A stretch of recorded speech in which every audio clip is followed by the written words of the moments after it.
போட்டியிலேயே எனக்கு இன்ட்ரெஸ்ட் இல்லைங்க, என்னமோ நிற்க சொன்னாங்க நிற்கிறேன் அப்படிங்கிறது எனக்கு உண்மையிலே பயம் உருவாகுது.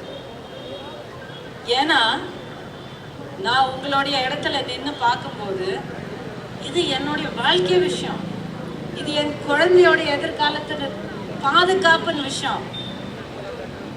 குழந்தையோடைய எதிர்காலம், குழந்தையோட பாதுகாப்பு எதுக்காக நான் சொல்றேன்னா, இன்னைக்கு எத்தனையோ கொடுமைகளை நம்ம பார்க்குறோம். நம்மளை சுற்றி விலைவாசி எக்கச்சக்கமா ஏறி போச்சு. நம்ம சொல்லிக்கிட்டே போகலாம். பால் விலை முதற்கொண்டு, வரி விலை முதற்கொண்டு, மின் கட்டணம், ஒரு வீடு வாடகை எடுக்கணும்னா 5 வருஷத்துக்கு முன்னாடி நம்ம எவ்வளோ கொடுத்துட்டு இருந்தோம், இப்போ எவ்வளோ கொடுத்துட்டு இருக்கோம். ஒரு பொருளை வாங்கணும்னா எல்லாத்துக்கும் விலை ஏறி போச்சு. ஒரு ஒரு ஒரு சமையல் பண்ணணும்னா அந்த சிலிண்டரோட விலை என்னன்னு 10 தடவை யோசிச்ச பிறகு அதை பற்ற வைக்கணுமா இல்லையா அப்படிங்கிற ஒரு பயத்தோட தான் நம்ம சமையலே பண்றோம்.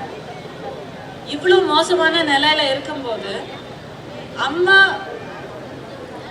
கொடுத்திருந்த, மக்களுக்கு கொடுத்திருந்த எத்தனையோ அருமையான நலத்திட்டங்கள், பெண்களுக்கு தாலிக்கு தங்கம், படிக்கிற மாணவர் மாணவிகளுக்கு லேப்டாப் திட்டம், பெண் மாணவிகள் பெண்களுக்கும் பத்திரமாக எங்கே போயிட்டு வந்தாலும் பத்திரமா போயிட்டு வர்றதுக்கு 2 சக்கர வாகனங்கள், இந்த மாதிரி எத்தனையோ சொல்லிட்டே போகலாம். அம்மா உணவகம், அம்மா கிளினிக், மருத்துவ வசதிங்க, இது எதுவுமே சொகசா வாழ்றதுக்கான விஷயங்கள் இல்லை, அடிப்படை தேவைகள். அம்மா உணர்ந்து அந்த காலத்துல அவங்க கொடுத்தது, துவக்கி விட்டது அண்ணன் எடப்பாடியார் அவர்கள். அவருடைய 4.5 கால ஆட்சியில அவ்வளோ அருமையாக அவர் தொடர்ந்து செயல்பட்டு மக்களுக்கு அவ்வளோ ஒவ்வொரு இடத்துலையும் எல்லாருக்கும் போய் சேர மாதிரி அவர் ஏற்படுத்தி கொடுத்தது.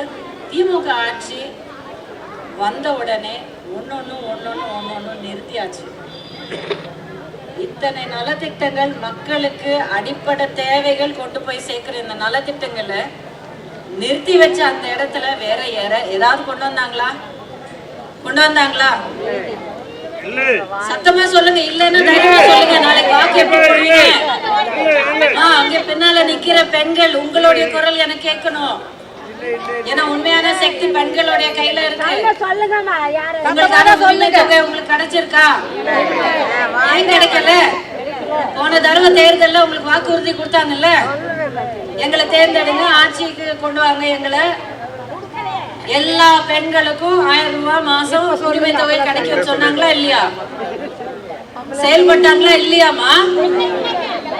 இல்லன்னா அங்க இன்னும் எனக்கு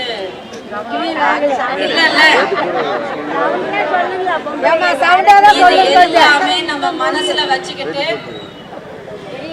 நமக்கான நியாயமான, நேர்மையான, நம்மளுடைய எதிர்காலமும் நம்மளுடைய குழந்தைங்களை பாதுகாக்கும்படி நமக்கான ஒரு ஆட்சியை, நமக்கான பிரதிநிதியை, நமக்கான உறுப்பினரை நம்ம தேர்ந்தெடுக்க வேண்டிய நேரம் வந்திருக்கு.